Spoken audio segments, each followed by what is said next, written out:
We're live! Live! We're live! And we got a surprise here. Zach, what are you doing here?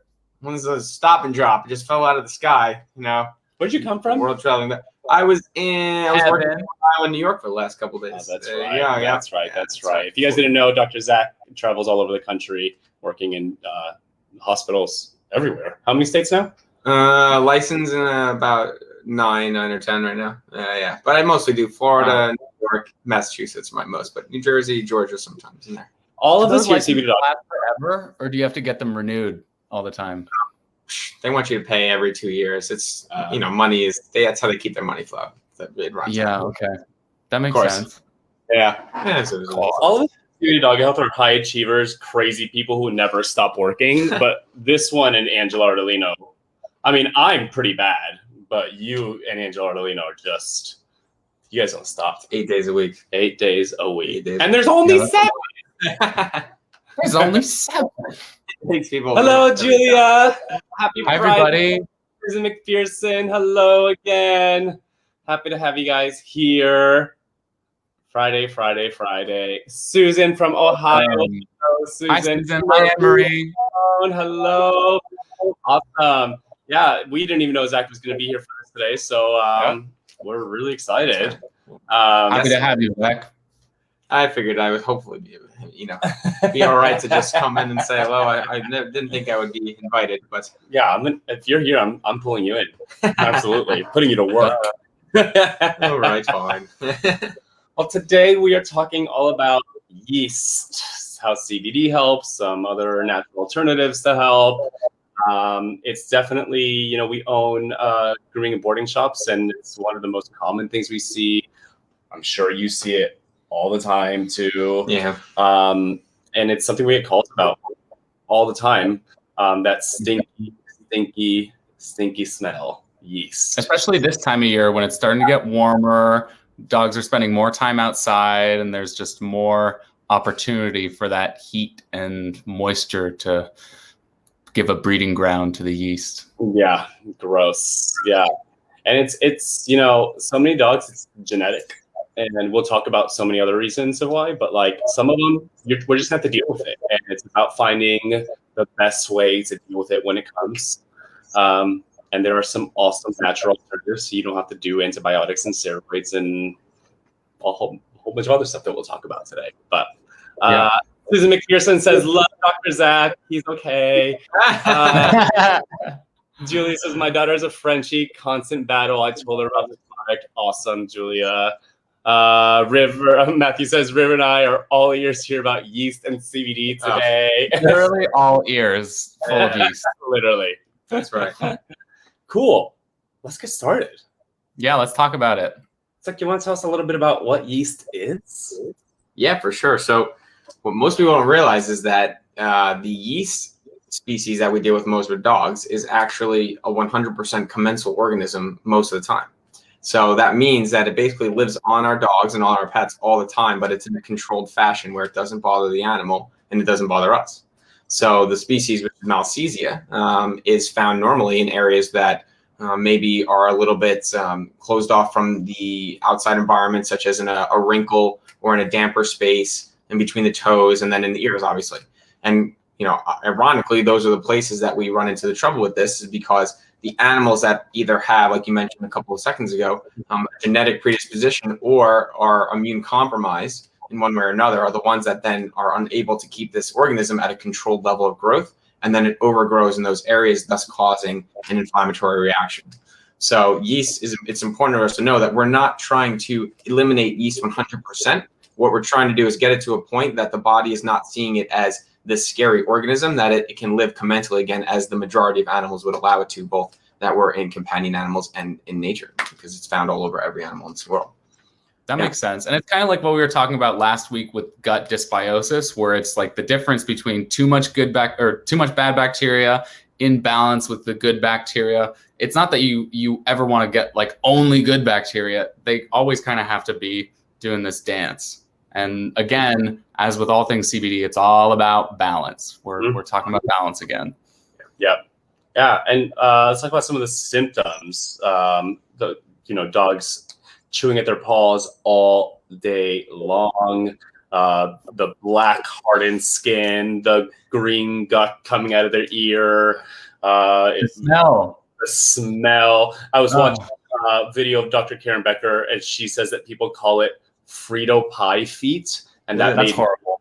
That made me not happy. I'm not gonna be able to enjoy Frito again. That's horrible. Yeah, I don't think I'll ever eat a Frito again. No more. And a lot of people don't realize the difference between allergies and yeast, and they think when they're getting a yeast infection, it's just allergies.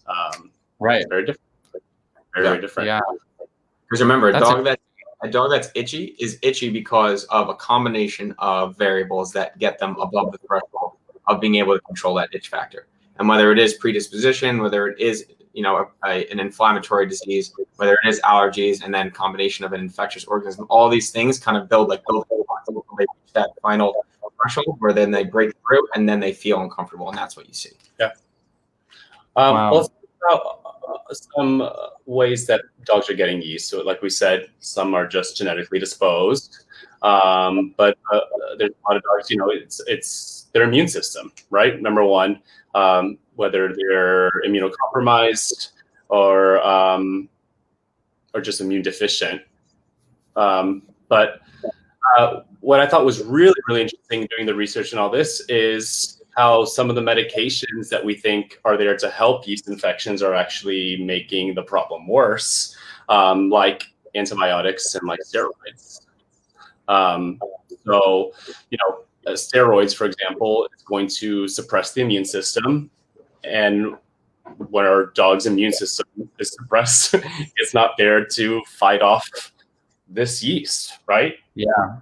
And that's kind of ironic because it's often these drugs that are used for dogs who have allergies. Mm-hmm. So you give them steroids or something like Apoquil that is immunosuppressive.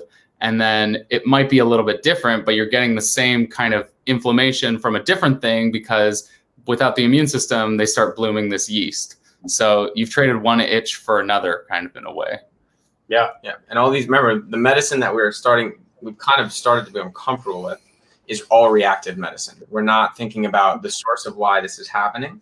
We're kind of mitigating symptoms because at home, right, as the pet parent, you're seeing your dog itch and uncomfortable, and you're just seeing the end result of a culmination of days to weeks to months of a disease process that's been building up over time, allowing for the overgrowth of these organisms and allowing for the inflammatory reaction to happen to a point where it causes distress. And so that's why, when you come into a vet office and you're expressing your concerns and your frustrations, the easy thing to do is just to prescribe medications that will say that you can try to kill out whatever is causing that. Not going at the root of the problem as to why did this animal start reacting, irrationally or inappropriately to an organism that should be there naturally. So it's about trying to find the source rather than mandate over it, which is what we're accustomed to. Yeah, most of the times when I was in infection, why do I hear myself? No? It's kind of funny. The audio is a little bit funny. Interesting. It sounds like you're underwater. Now it's not so bad. How about now? Nope. Maybe no. Okay. Maybe no. Antibiotics is something that's given to dogs when they have a yeast infection. The problem with antibiotics is it's killing the good and the bad. So while it might suppress the symptoms while you're on it, as soon as you're off of the antibiotics, it's just going to make it worse, no? Yeah, right. And even for the fact that, the antibiotics, which is a lot of times when we do it for skin, can be just pure antibiotics, but also can be a combination of an antifungal antibiotic. It's just wiping out everything there. And a lot of times just then keeping the, in combination with steroids, that's why they do it like that. We're trying to wipe out everything in that area. And then at the same time, suppress the immune system from overreacting. So it kind of is confusing the body and almost taking away all of its defense systems for the next time. And that's why the flare-ups are just so common, is because the body's just completely left exposed for the next event. Yeah, it's like when I have acne problems in my life, and before I knew better, my dermatologist would always put me on antibiotics. It'd get better for 2 days, and then the second I get off, flare-ups like crazy. And I was like, what's the point of this? Yeah, exactly. We got some questions. Julia, we got that. Dwayne says, I've dealt with it from my dog for years. He'll scratch the hair off his ears and around his eyes. Yeah, and the ears is like the #1 place to get yeast infection for dogs.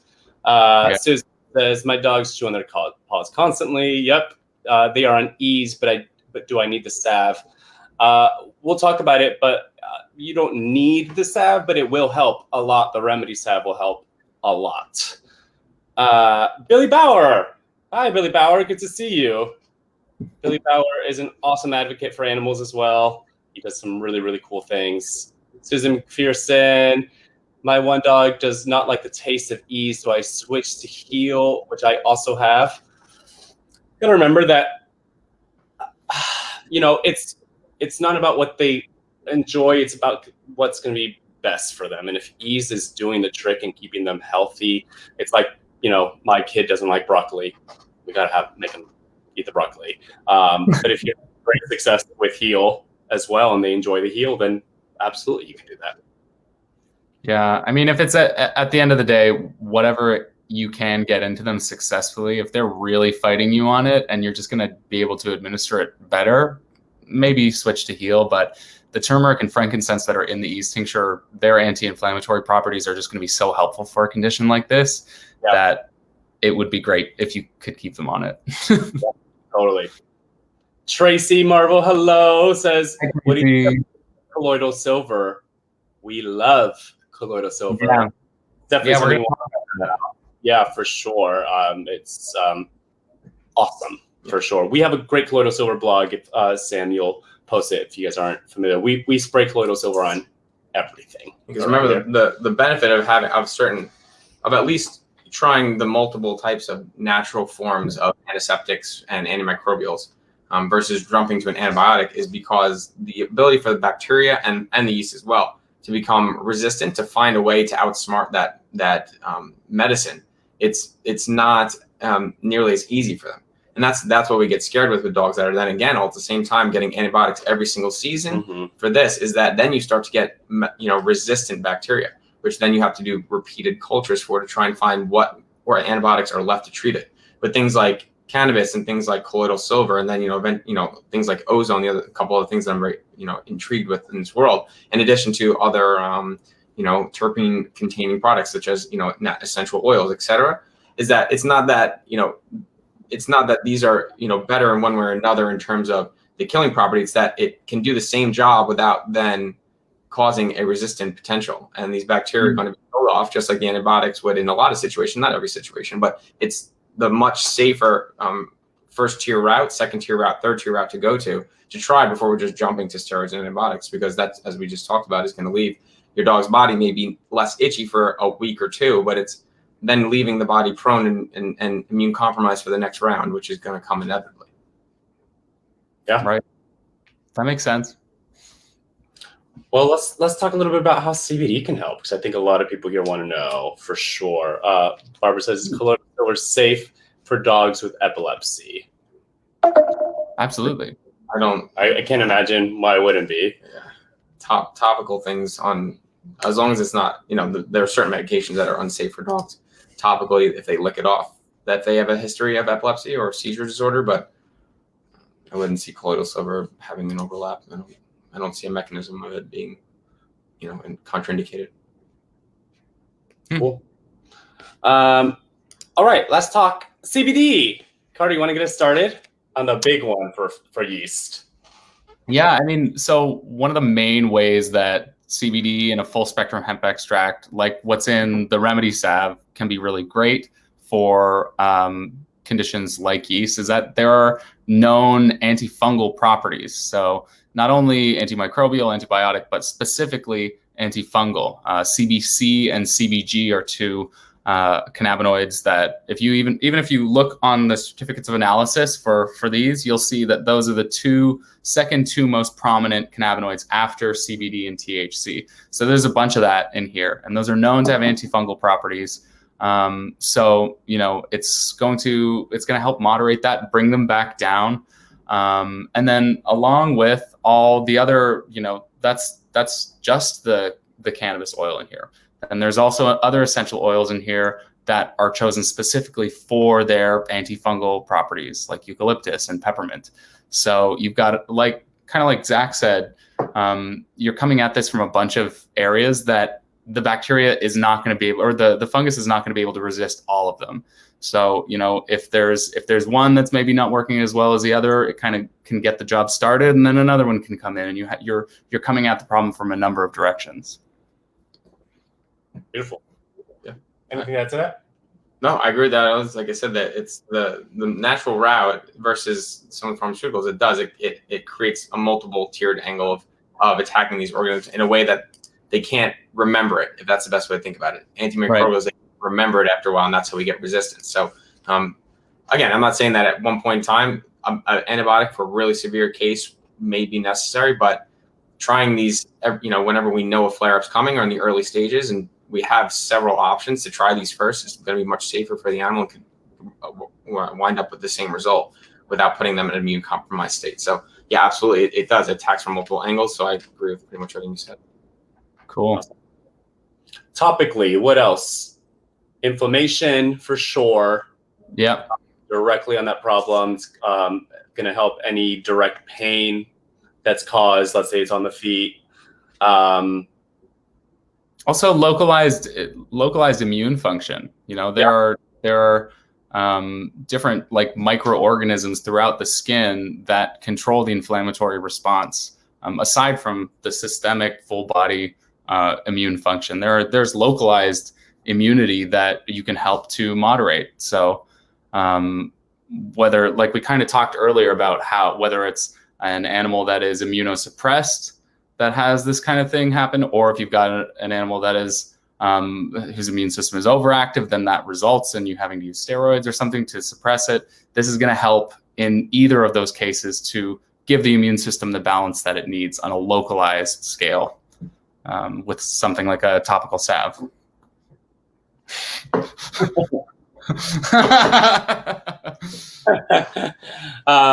So that's topically, and of course there's ways to help the body get to homeostasis through with a tincture, right? Mm-hmm. So we've talked about this so much about how CBD interacts with the endocannabinoid system, which is in all of our pets' bodies, including our own bodies. And something that it does really well is modulate the immune system. So we know that the immune system is really important here to fight against yeast. So using a full spectrum CBD internally is just going to help the immune system be stronger against these attacks. Yeah, no, I agree. Yeah, and then at the same time, you know, like you were talking about the immune system, the two major cell types that result in them having this hyperactive response. One is called a histiocyte, which is the immune cell regulator of the barrier of your skin. And then the second is the one that you guys, I'm pretty sure you brought up several times in historical talks, is mast cells. And mast cells are cells that release multiple mediators that are both inflammatory as well as help to promote that hyperimmune response. So cannabis itself, multiple cannabinoids are immunomodulatory and specifically work with those two cell types, the histiocytes creating the itch response, and then the mast cells creating that hyperimmune response. So again, it makes total sense, not only killing off the organisms, but again, addressing all of the problems that are associated with a yeast overgrowth. Then because the itching is what's causing the dog basically to be uncomfortable. So we want to address the problem that's in the short term, which is what, why we've gotten so attached to antibiotics and steroids in medicine. But we also want to address the root cause, which is helping to modulate the cells in the first place that are being scared by the yeast and causing this reaction. Cool. Yeah. Exactly. Yeah. How do you hear? It's like things that Carter and I have been talking about all week to talk about this, but said so much better. I'm like, yes, that is why. Scratch what we wrote. It's complimentary. You guys have great stuff to say. I love it. What else can we say? Gut health. Yeah, it's going to help gut health. We've talked about this so many times here, which again correlates to fighting against yeast. Mm-hmm. 80% of your immune system or more sits in your gut. So it's that much, huh? 80%? It might be more, honestly. Wow. Because we have so much there. So 80% is surveillance in your gut. So if you can support that, then it radiates throughout the whole body. Mm-hmm. We got some questions. Susan McPherson says, I add turmeric to their food. Gorgeous. Susan says, what does the frankincense do? Frankincense does boost the immune system as well. Oh, someone posted there. Look at that. Yes. I'm gonna share this right here. Ooh. This. Julia Johnson says, I'm learning so much from Angela's podcast. I'm catching up now that I found all of you. So thankful. Awesome. Yay. You don't know, our founder has a podcast called It's a Dog's Life, hosted by Cannabis Radio, where she interviews the very best holistic vets and holistic experts, including Dr. Zach. And if you want to learn, definitely check that out. We'll post a link if you guys want to check it out. Anne Marie says, Remedy is excellent for humans too, just saying. Awesome. I have just as many pet parents on CBD dog health products as I do pets, honestly. It's all good stuff. It is. Yeah. Barbara says, is a probiotic recommended in addition to CBD? Especially for yeast, I would say yes.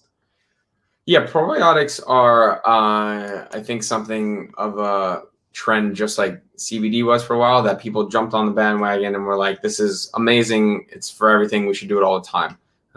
Probiotics should be seen as an as needed therapy as well. So probiotics are meant to step in when your body's gut bacteria ratio is off. So when, like you mentioned before, Carter, how when the ratio of bad to good is there, I use probiotics as a medicine versus it being like a completely, daily kind of thing that we need all the time. Prebiotics is another thing that people come confused with, which is not caught on yet, I think, in the veterinary field as much as it should be. Starting to catch on in the human field a lot. Prebiotics are what feed your good gut bacteria, and that's something that would be more considered as a daily addition to diet and to nutrition that can help sustain your body at a strong immune level for times that would help to mitigate the fluctuation that would happen, such as if you're going through a difficult season like spring or fall. Probiotics can be used for sure in a situation, though, where we are having this, because if we're trying to strengthen the gut in a flare-up, or if we are trying to maintain our skin barrier stability, then I would think that would be for sure something we would consider, even though it seems like the gut is somewhere completely different. Yeah, prebiotics like slippery elm, marshmallow root, larch, which is like a tree bark. Those are all things that good bacteria like to eat. Say that again. I don't like the way you said that. Say it again. Larch. Those are some sources. Yeah, there's the one that's kind of like the easiest that would be almost in a product would be something that are called oligosaccharides. So FOS is something you'll see that. Inulin is one that's mentioned as well a lot, but inulin has been found maybe to be a little less useful for your good gut bacteria. But those natural sources that you mentioned are going to have certain amounts of those. If you were going to look for a comparatory product like a probiotic you would look for something that had an oligosaccharide addition to it, in addition to something. Inulin is going to be the one you see more. I think it's a lot cheaper and a lot easier to source, but it's a little less successfully used by your body. But yes, those are natural supplements you can add as well that would have kind of an effect. And there's lots of foods. If you look online, and one of our favorite cannabis researchers is as well.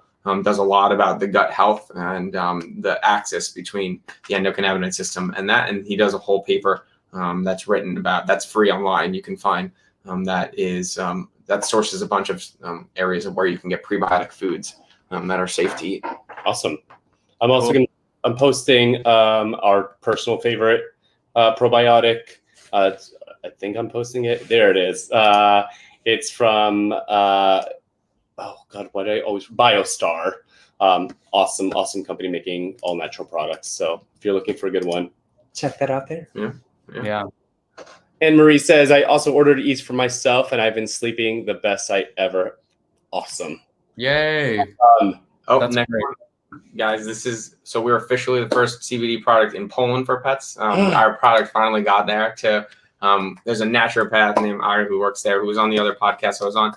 And it took a while to get the products there, but she's finally been able to start treating dogs in Poland naturally with CBD. She's treating this patient here, I guess, Mizio, that has really terrible chronic inflammation, interdigital inflammation. And she's already these, which has been taken weeks to months to treat. And she's been treating for a bit of time. And then, the dog has years and years of just chronic inflammation. And she's seen literally in a week or less a huge reduction in inflammation. So awesome. Yeah.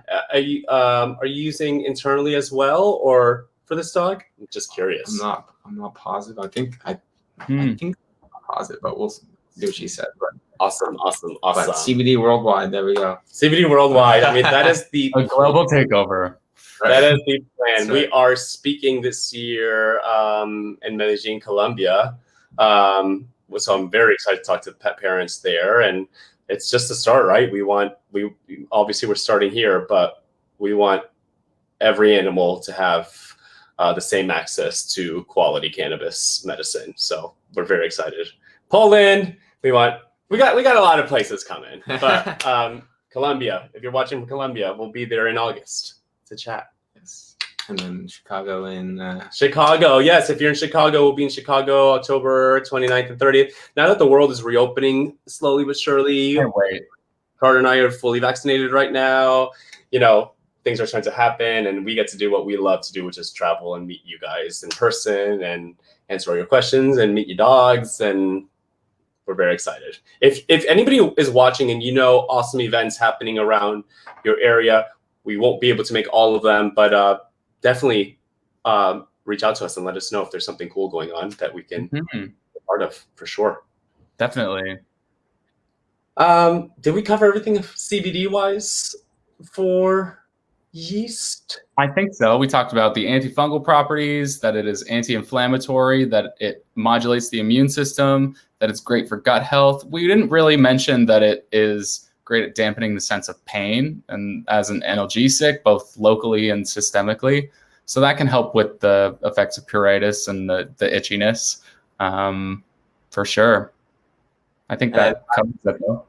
I mean, the last thing I'd mention also is when these dogs are scratching, they're also causing trauma to their skin, right? So CBD is a very successful wound healing property, has successful wound healing properties, and promotes the redevelopment of tissues by upregulating the endocannabinoid system at the site of where that's needed. So remember, because your dog is hurting itself, not intentionally, but when it scratches itself. So once we control the overgrowth, then the body has to heal itself there. So to heal, literally, obviously is a property we know that cannabis can do much, very much effectively.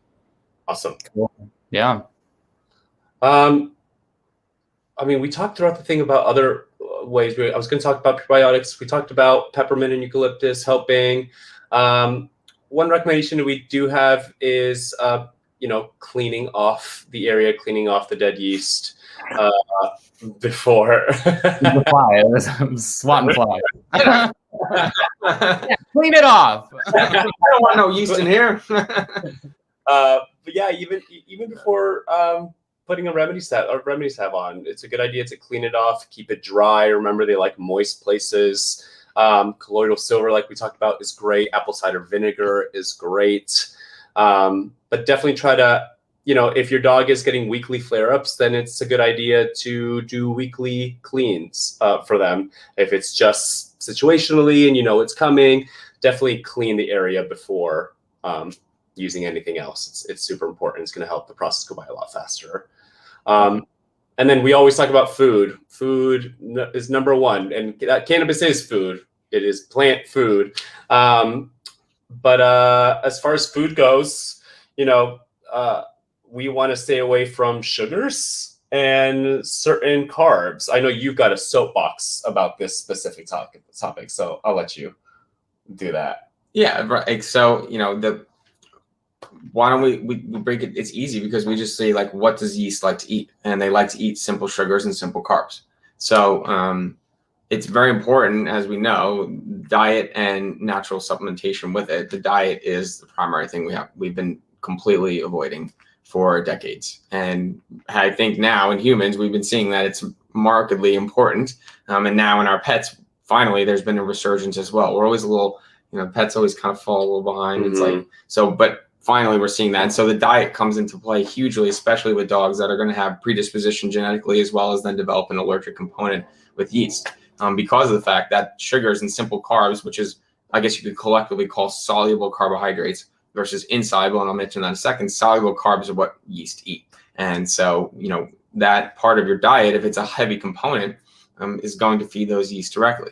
And so insoluble carbs, which is basically your high fiber foods, your high fiber vegetables, those kind of things are a different carbohydrate, which are actually going to which are okay to be in a diet. It's not supposed to be the main component, I guess you'd say, but it's okay to have those in there because it feeds a different type of microorganism that you're inhabiting, which is your good gut bacteria.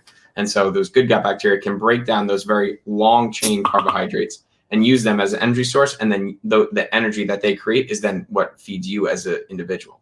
So feeding a high complex insoluble fiber diet in conjunction with, a natural form of a protein source is a combination to not only feed the dog itself through the proteins, but then to feed the good gut bacteria and not feed the overgrowth of the yeast that's growing. So, yeah. Cool. So what carbs are okay for them to feed at this point? Yeah, so your high fiber vegetable groups, your brassicas are classic because they have so many other helpful. Yeah. So helpful low glycemic index. Yes, exactly. Yes, that's definitely another phrase that ties in perfect to this. Exactly, low glycemic because they don't spike your blood sugar. Exactly. So broccoli, cauliflowers, dark leafy greens, zucchinis and squashes. I get a lot of pushback on carrots. People always like, oh, that's too high sugar. I'm like, honestly, like if you look at like what's the starches that are in these traditional dog foods, there's way more starch in there. So sugar in carrots is marginally higher than the rest of these other vegetables I'm mentioning, but in no way is this something that, for example, dogs with diabetes or yeast-ridden animals or things that have overgrowth bacteria, we have to be fearing carrots. I hear that all the time. So carrots are definitely not an unsafe. They're not an unsafe food. Okay, should they be the only one you feed? No, but all these higher fiber foods versus your potatoes, your corns, even oats can be a predisposition. We have a lot of oat containing shampoos. That, to me at least, is kind of feeding the bacteria and the yeast. Oat is kind of calming, but at the same time, if you're trying to control the growth of something, oats are a little bit easier to break down. So I guess that is up to you, I guess, if you're going to look at that. But especially, in the diet, we want to stay away from things like that are going to be simple carbs and focus more on, if we are going to add them, is more of a high fiber vegetable component to the naturally sourced meats and proteins. Awesome. Yeah, I had a conversation with him before we got here. My thought was no carbs, no sugars, and he really wanted to make sure that was clear, that it really depends on everything we just talked about. Yeah, and it feeds your good gut bacteria. Those are the vegetables as well that have that insoluble carbohydrate that are going to feed your good gut bacteria. So they are, in essence, a natural prebiotic form as well. Yeah. Cool. Awesome. Well, like always, we covered a lot. I think so. Do we got some more questions? Chloe Johnson says, hello. Julia Johnson says, I recently started a certified organic dog cookie business here in Vermont. I'm creating a one, and I'm using your CBD oil. It's the only one that helped my dog for his seizures. For 3 years, I tried multiple products. Yours is the best. So thankful. Awesome, Julia. Thank you, Julia. Let us know where we can see the cookies. I'd love to see them. That's so great. Definitely. Not all CBD products are created equal, everyone, unfortunately. That is the truth. Yes. Yeah, we heard. Yeah. Yeah. So asking about some stuff going on with Answers Pet Food. We don't have any information. So until information is released, I don't know. It's definitely different. Yeah. Nicole says, I found that oatmeal shampoo made my dog itch. So, well, that makes, it makes a lot of sense. Total sense. At least from, I don't know. I think I've always thought that, but I found it was almost in a third to half the products that were considered, soothing, versus using aloe or colloidal silver or, there's certain other elements, lavender is calming and is anti-itching. So a lot of things had oatmeal in it. So I was like, it's just a little thing in my brain till recently that made sense to try and finally talk about it a little bit. So, yeah. Susan says that Dr. Morgan is going live tonight about, I'm assuming, answers. Dr. Judy Morgan is one of our favorite vets. She's actually got an amazing book that we'll post about if you guys want to learn about what to feed your dog and how to cook for them at home. I'm sure she's got yeast protocols in there as well. But follow her, Dr. Judy Morgan, if you want to learn more about what's going on with Answers Pet Food. We will be tuning in for sure. Nicole says, how is pumpkin for dogs with yeast issues? Pumpkin is something that has, again, kind of been a buzz thing for like diarrhea or for as like a high fiber supplement in the food. Pumpkin is not what I would say bad. But it does have much less of what I think people have been, promoting it as. So, people will say if your dog has diarrhea, give them pumpkin. You have to eat like an entire small pumpkin, like this size, to get the amount of fiber that you would in a prebiotic probiotic supplement or like a benefiber. Like I personally, when I have dogs that come in with diarrhea, that it's not like really bloody and it's like kind of like first tier mild diarrhea. Pumpkin's not bad to add, but I know that a teaspoon of benefiber, or psyllium, is going to have way, 10 to 20 times to 30 times more actual fiber in it than it is if you gave us a tablespoon of pumpkin. So I wouldn't say pumpkin's terrible. It is a little higher in sweet potato and pumpkin are a little higher in sugars, soluble sugars, than the other things I mentioned. So it's not bad, I would say, as like a small component of a group of things that you're going to give. But I wouldn't make it the only thing you added to their diet. I think that would be one I would say has great properties, but if you're dealing with an animal that's truly inflammatory, very inflammatory, then I would make maybe a smaller component, but something part of a balanced, vegetable addition. Awesome. All right, guys. There's another thing I wanted to mention for everybody who keeps coming to these things and is really familiar with what we do and enjoys coming to see these things and talking about this stuff. We have an affiliate program that might interest some people who have a network who might want to talk to us about their friends, where you can refer CBD Dog Health to people and get a little kickback for everything that they come to us and buy. So you get a link and you give it to your friends, and when they buy CBD Dog Health products, you get paid for it. So if anybody in this crowd is interested in something like that, it's run by a company called Share a Sale. It's really easy to do. We'll post the link so that you guys can sign up easily. And there's a tutorial on how to sign up and everything. Yeah, we definitely have a few parents doing it who do it because they love it and they love animals, and now earning a little extra cash on the side. So definitely. Especially for everybody who's coming here and seeing us talk every week and know kind of how this stuff works and why it works and enjoy talking about it, that could be a really great opportunity. Totally. Yeah, thank you for that reminder. Awesome.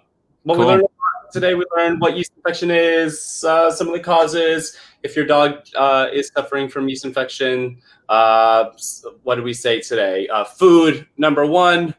CBD internally is going to help the immune system, but our remedy salve is really going to help those targeted areas.